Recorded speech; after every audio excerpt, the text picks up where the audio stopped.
একটা শান্ত ছোট্ট গ্রাম, চারদিকে সবুজ মাঠ, পাশ দিয়ে বয়ে যাচ্ছে একটি শান্ত নদী। সেদিন ছিল পূর্ণিমা রাত, আকাশে বড় গোল ঝলমলে চাঁদ উঠেছিল। চাঁদের আলোয় পুরো গ্রাম যেন রূপালী হয়ে উঠেছিল।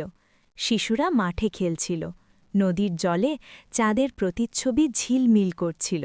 সবাই খুব আনন্দে ছিল। হঠাৎ আকাশে এক অদ্ভুত কালো ছায়া দেখা গেল। বাতাস জোরে বইতে শুরু করল, মেঘগুলো দ্রুত ছুটে চলতে লাগল।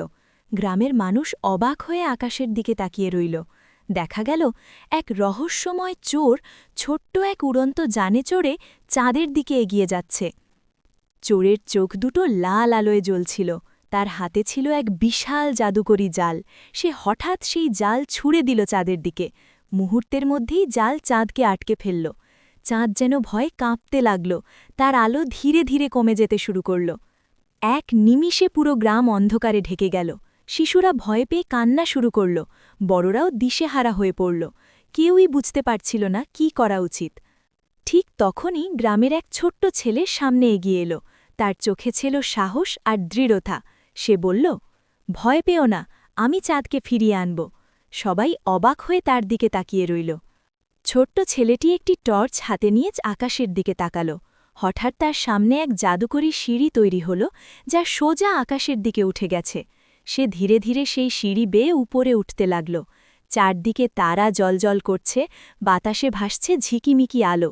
অবশেষে সে পৌঁছে গেল চাঁদ চোরের কাছে। চোর রাগে গর্জে উঠল, তুই এখানে কি করতে এসেছিস? ছেলেটি সাহসের সঙ্গে বলল, চাঁদ আমাদের সবার, তুমি এটা চুরি করতে পারো না। বলেই সে দ্রুত এগিয়ে গিয়ে জাদুকরি জাল কেটে দিল। মুহূর্তের মধ্যেই চাঁদ মুক্ত হয়ে গেল। চাঁদ আবার উজ্জ্বল আলো ছড়িয়ে আকাশে নিজের জায়গায় ফিরে গেল। চোর অন্ধকারে মিলিয়ে গেল, আর পুরো গ্রাম আবার আলোয় ভরে উঠল। মানুষজন আনন্দে চিৎকার করে উঠল, শিশুরা হাসতে লাগল। সবাই ছোট্ট ছেলেটিকে ঘিরে ধরল। সেই রাতের পর থেকে গ্রামের মানুষ জানত, সাহস আর ভালোবাসা থাকলে কোনো অন্ধকারই স্থায়ী নয়।